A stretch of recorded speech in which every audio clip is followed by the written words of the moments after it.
What up, peeps? Tony Baker here, back with another movie review. This time I'm reviewing Roofman, starring Channing Tatum, Kirsten Dunst, Lakeith Stanfield. Peter Dinklage is in this joint as as his boss.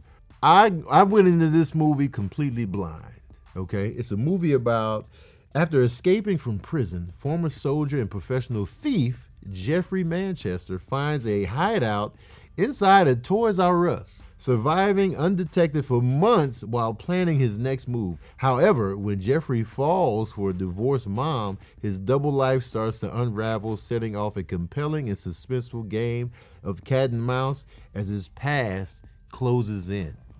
That's what intrigued me. And this is based on a true story. So I was like, yo, it's a good cast. The storyline is crazy. And I was just like, okay, why not? It's directed by Derek Cianfrance. I don't know if I said the name right.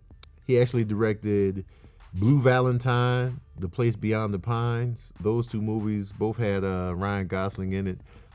Blue Valentine was it was focused on the relationship between Ryan Gosling and Michelle Williams, just the chaotic ups and downs of a very strong relationship.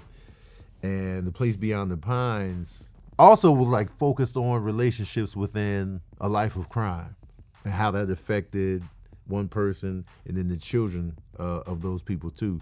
So I thought those movies were pretty interesting. And so to see him direct something like this, where it's some comedic elements involved, there's romance, there's crime, it's gritty, but it's soft. I like the dynamics here. Channing Tatum was a great lead in this. Channing Tatum has a great quality of, he could do the action, he could do the masculine role, but there's a soft coolness to him in a lot of his performances where you're just like, yo, I like this guy, man. And I feel like in this, even though he was a criminal, within the movie, it was like, yo, he robbed the McDonald's, but he was really nice. My manager didn't have a jacket, so he gave him his jacket to wear so he wouldn't be cold in the freezer. And it was just like, yo, and I could believe that happening because Jeffrey, he was breaking into McDonald's through the roof. He would come in through the roof, and that's why they call him the Roof Man. And so he was just going on the spree. And at the core of it, he just wanted to provide for his children. He wanted to provide, he wanted to get his daughter the bike that she wanted.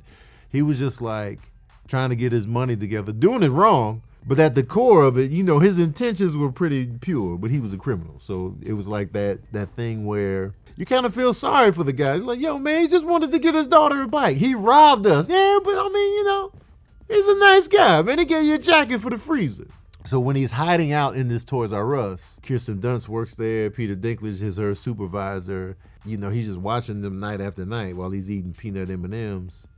Nobody knows he's there. So, these type of movies happened before, but since it's based on a true story, it's like, yo, this is wild.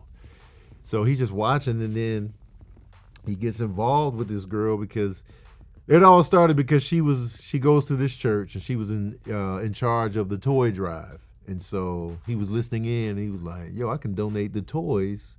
She was trying to get her supervisor to donate the toys, but he was being a tight ass and like, yo, we don't have the toys. Let's just bring the toys in that, other product we can't sell anymore. We're a business. Shut up, man. Just donate the toys. I hate these companies that waste food and product for the bottom line. Like McDonald's, that just throw out all this food at the end of the day because it didn't sell, but they had cooked it. Instead of giving it to the homeless or whatever, they rather throw it. Now, mind you, McDonald's is probably most of it's not really food. So, the homeless people might be winning by not having McDonald's every night. Because I've been seeing these videos where the Big Mac just sits in the box for months and it still looks the same. So there's that. But still, you know what I'm saying? You're still wasting stuff. All right? So he ends up going to deliver the toys to the toy drive. Then he gets caught up in the church folk. They snatch him up in there, and then one thing leads to another. He's starting to get to know this girl, and she likes him. And now, he's hanging out with her and her daughters, her teenage daughters, preteen. And so now he's just all in. He's out here, making a woman fall in love with him, making the girls fall in love with him. And it's just like, yo, what are you doing, man? You're a fugitive. You broke out of prison, man. You're on the run. What are you doing? Because he's a guy that he likes love. Like he likes, he loved being a dad. And then when that didn't work out, when he got sentenced to prison the first time, to where they wanted to disconnect from him, that hurt him. And so he's just like, yo, I got to break out of here so I can be a father to my children somehow. And then he ended up doing this, and then he ended up finding love again. And now with some more children, he's just like, and so you could tell he really needed that human connection. Like he really cared, even though he was a criminal, even though he was stealing shit, he was trespassing, he was butt ass naked in the Toys R Us because he was doing the bird bath in the bathroom. But he meant well. He meant well. You know what I'm saying? Hear me out. He meant well. You feel me? But throughout the film, man, like you really, and I'm not a big romance guy, but when you throw in a crime element, you're like, all right, I'll hear this romance out. And so you get invested in the time they spend together, them getting to know each other, and then the dynamic between him and her daughters, the dynamic between her and her daughters.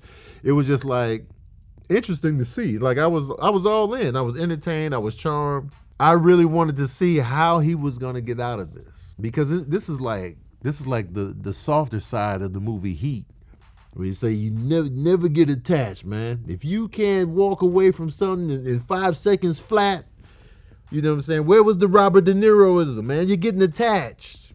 So now you're like, all right, how is he gonna get out of this? Is he gonna break this woman's heart and the kids? How is this gonna play out? Based on a true story. And I'm going to let y'all watch it and figure it out. I'm not going to give you the answers. I know you want the spoiler review sometime, but this one's not going to be that. I want you to check this little movie out. It only made $8 million this weekend, but you know what I'm saying? I feel like this is a movie that will catch on later on down the line, because it is entertaining, it is charming, based on a true story. So you're going to dig into the true after you watch it, which is crazy. But I really feel like this was a nice little small good movie, man. But forget all that. You want to know the smooth jazz review of Roofman? Well, here it is. Oh, yeah. I'm giving Roofman 4 saxophones out of 5, man. It's a good watch. It's a good watch, man. I left the movie theater like, man, that was a good time, man. But then I got to wondering, I was like, what store would I want to hide out in for months? Because Toys R Us, they kind of fading out. I don't even know if they're back or not. Definitely don't want to be in Babies R Us. That's weird. Best Buy would be a good time. I could be gaming it up in there, got the music going. Best Buy would be a great time, actually. But I need food. You feel me? And not the crappy snacks that these stores have. You got the candies and stuff. I need some real food up in there. So I would have to hide out in a place that has some food, man. Whole Foods. That's when I come in, man. Let me hide out in the Whole Foods. I can get the fresh fruits. I'll be in there eating kale, you know what I'm saying? Get the fresh peanut butter as it grinds out. Oh, I would. You couldn't get me out of the Whole Foods. I'll be in there for years. All right, peeps, that's my review of Roofman. Let me know what you thought of the movie in the comment section below. Have you heard of it? I feel like they didn't really market it that much.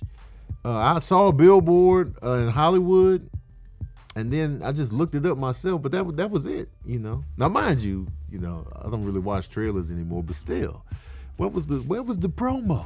Where was the promo? Because I feel like this is one of those movies that people will really enjoy.